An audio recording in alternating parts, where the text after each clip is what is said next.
This was the most intense birth I've ever experienced, but also the most transformative. For the first time, I felt completely in control. For the first time, I fully trusted my body. And today, I'm going to share with you every detail of this incredible journey. If you're pregnant, if you're scared, if you're anxious, I want you to know you were made for this. Your body knows what to do, and I'm going to prove it to you by telling my story. I'm Emily, mother of 3 beautiful children, and today I'm taking you with me on this emotional roller coaster that was my baby's birth. Before I start, I need to tell you a little bit about my story. My first birth was in the hospital, my second was at home, and this third one would also be at home. But this time I wanted something different, a birthing tub. But there was a challenge I didn't expect: back labor. This happens when the baby is positioned in a way that puts pressure on the lower back. And I can tell you, it's intense, very intense. In the last weeks of pregnancy, I already knew my baby was in a slightly different position. I did everything I could: exercises, chiropractic care, specific movements, but he chose his own way. And that's okay. Every baby knows their own time and way of being born. It was Sunday, November 26th. I was 39 weeks and 2 days. I woke up and noticed a small pink discharge, the mucus plug starting to come out. But honestly, I didn't even get that excited. I'd been through this before, and I knew it could still take days. We went to church, took an afternoon walk, watched a Christmas movie with the girls, a normal Sunday. I had some contractions during the day, but nothing different from what I'd been feeling for weeks. And this is my first tip for you who are expecting. Don't obsess over labor signs. You can have all the symptoms and not go into labor for days, or you can have nothing and start suddenly. Your body has its own rhythm. Trust it. At 7 p.m., we put the girls to bed, and it was during their bedtime routine that I started feeling that familiar ache in my lower back. You know that menstrual cramp that radiates through your back? Yeah, that. At 8 p.m., the contractions started for real, but they were still mild, so much so that I managed to watch Lord of the Rings as a distraction. And look, it worked perfectly. Back pain at the beginning is quite common, especially when the baby is still high and needs to navigate around the sacrum. So I did some stretches, a specific inversion position, and stayed on all fours leaning on pillows, which, let's be honest, was my favorite position for watching TV anyway. At 8:30 p.m., I finally admitted to myself, okay, this is real labor. And there was another very clear sign. I was going to the bathroom all the time. And yes, this is completely normal. Your body releases hormones that help the cervix soften and open, and these same hormones also, well, make you go to the bathroom a lot. And don't be embarrassed if you have a bowel movement during labor. It's super normal and actually a great sign. Between 8:30 and 9 p.m., I texted my birth team, my sister and my midwife, but I still wasn't timing contractions. You know why? Because the longer you can keep living normally, the shorter labor will feel. I spent the next hour alternating between being on all fours on the bed, kneeling on the side, sitting on the birth ball, and standing and swaying when I needed to. My body was telling me what to do. I just listened. At 10 p.m., my husband said, "You need to call Grace now." And he was right. I have this tendency to wait too long. In my second labor, I almost made the midwives miss the birth. But this time, my husband noticed the shift. I was talking less, completely focused on breathing through contractions. I had to move. I couldn't stay still anymore. Contractions were coming every 3 minutes and lasting a full minute. And look, more important than timing contractions is observing the woman's behavior. How is she reacting? That says much more about the stage of labor than any clock. As the contractions got stronger and more frequent, my body simply knew it had to move. I didn't know exactly where my baby was. I didn't know how many centimeters I was dilated, but I knew intuitively that I needed to move.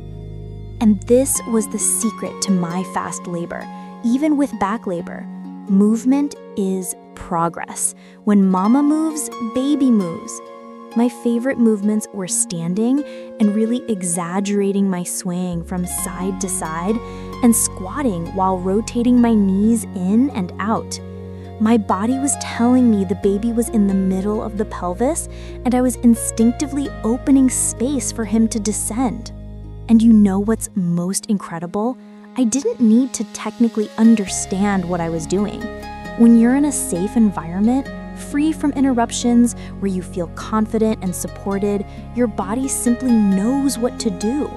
Learning to trust your intuition is the most important work you can do before birth. At 11 p.m., my midwives arrived. And here's important information about home birth.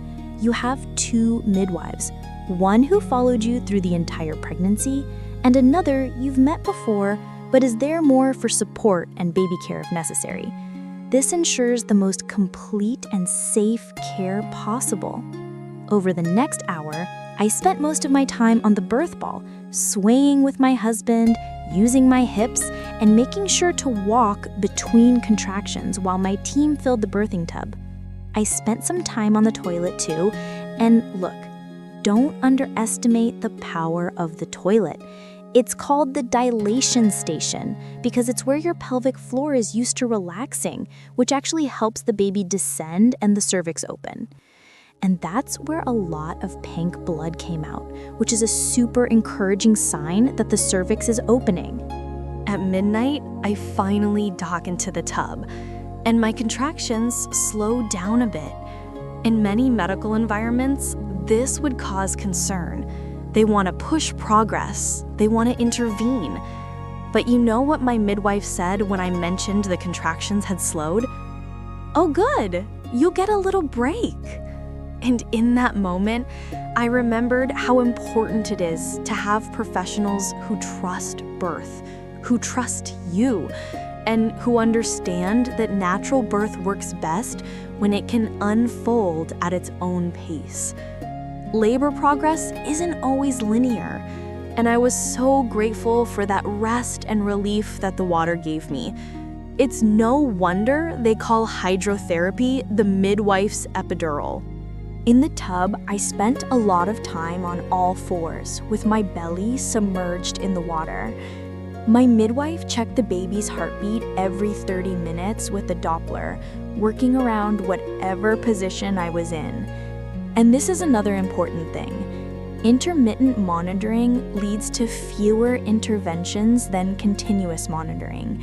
Unless you're being induced or have an epidural, intermittent monitoring is a great option to avoid unnecessary interventions and allows you to move freely. At 12:30 a.m., my contractions were coming every 2 minutes, and that's when my water broke. I was in the water, but I felt the fluid coming out, and I knew I wasn't peeing. After your water breaks, contractions usually get much more intense because that cushion of fluid between the baby's head and the cervix disappears. And that's exactly what happened. The position that made me most comfortable was on all fours, and during contractions, I would push my bottom backward. Again, instinctive movement, which was opening the bottom of the pelvis, spreading the sits bones, creating more space. It was at this point that the midwives started applying counter pressure on my lower back, and that helped a lot. But what really helped me cope with the intensity of back labor was staying calm, continuing to breathe, and allowing myself to go as limp as possible. And then, I did something that made me feel completely in control. I checked how far my baby had descended myself. I placed my fingers and felt the top of his little head, about a finger's length away. Mama, this is your body. This is your baby. And there should be nothing standing in the way of you doing this for yourself if you want to. It was 1:50 a.m. and feeling my baby so close was the most encouraging thing in the world. I was feeling huge pressure in my butt at this point, which is common when the baby descends. But I felt it so much more in this labor than in my first two. And then, 5 minutes later, I started feeling the fetal ejection reflex. It's when your body simply involuntarily pushes because the baby is so low that your body automatically wants to expel them. At first, I was just breathing through the contractions while my uterus pushed my baby out on its own. But then the sensation became super strong, and I started actively pushing alongside it.